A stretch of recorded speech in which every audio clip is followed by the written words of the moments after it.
La crypto reste un milieu aujourd'hui qui n'est pas assez connu et c'est pour ça qu'on voit des banques fermer des comptes. Les banques ne rêvons pas, c'est pas des jeunes start-upers dans un bureau. Il y a une incompréhension totale pour plein d'acteurs bancaires de ce qu'est la crypto. Certains dirigeants de banques ont dit que Bitcoin allait aller à zéro. Il faudra leur rappeler c'est quoi une banque de base et à quoi ça sert.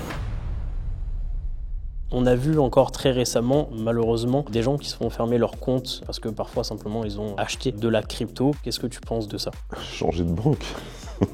Ça évolue.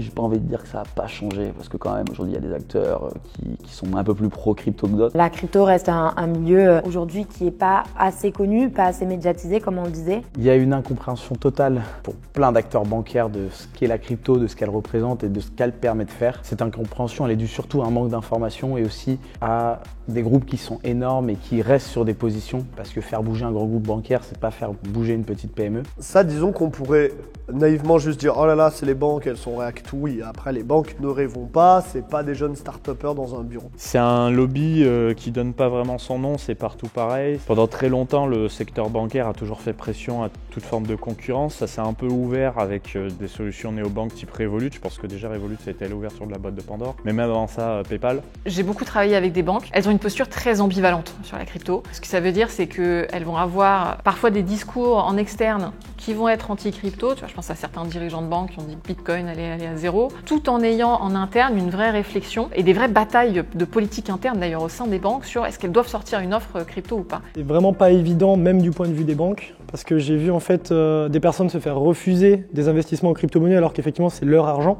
Mais j'ai vu également du coup d'un autre côté des personnes attaquer des banques parce qu'elles se sont fait scammer en envoyant de l'argent sur les crypto-monnaies. Donc on est sur une approche du risque et comme d'habitude, l'Europe, la France a une approche du risque qui est très risque avertif. Donc du coup, dans le doute, on fait pas. Moi je pense qu'un jour on aura une discussion très dure avec les banques où il faudra leur rappeler c'est quoi une banque de base et à quoi ça sert. Une banque c'est fait pour stocker son argent, c'est tout. C'est tout. Si jamais ils veulent prendre le choix de regarder où vous dépensez votre argent, qu'est-ce que vous en faites? Alors il y a la régulation derrière, etc.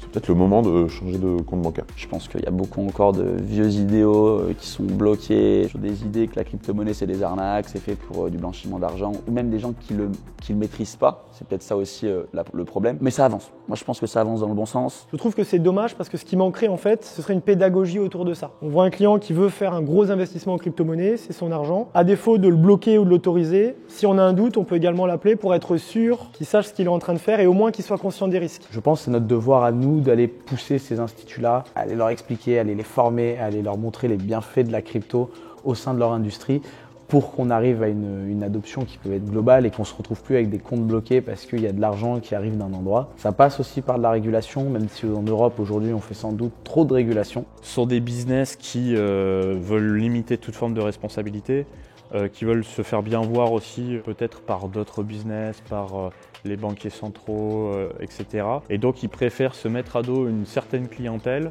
plutôt que d'avoir d'autres typologies de problèmes. Mais les banques, si elles font ça, si elles sont reloues entre guillemets avec les gens qui ont des cryptos, c'est parce que les États sont relous avec eux. C'est-à-dire qu'elles, elles vont prendre des risques. Si elles ouvrent un compte à quelqu'un qui fait de la crypto pour de la criminalité, la banque va être accusée. En fait, les banques, on leur met plein de contraintes qui font que pour minimiser leurs risques, elles refusent tous ces trucs-là. Moi, j'ai assisté à des échanges, par exemple, au sein des banques, entre la direction commerciale qui dit « mais attendez, il faut y aller, on a plein de gens qui veulent investir en crypto », et à côté, le directeur de la conformité qui dit « je refuse qu'on mette un seul pied là-dedans, c'est trop dangereux, c'est du blanchiment, on a des alertes de nos autorités, etc. » En fait, une banque, c'est pas une entité homogène, et c'est pour ça que c'est difficile de bien comprendre ce qu'elles font, parce qu'elles ont en leur sein des gens qui sont entre eux pas d'accord. Il y a des banques, alors je pense à Société Générale, qui a une filiale qui permet d'investir dans la crypto, mais même au sein des banques, c'est-à-dire que tu peux avoir des banques qui lancent des offres crypto et qui à côté continuent de fermer des comptes. C'est malheureusement pas contradictoire. Il y a de plus en plus de solutions, je pense notamment à D-Block, qui permet avec un IBAN français et un compte crypto où on possède son propre argent de juste transférer l'argent et que ce soit très facile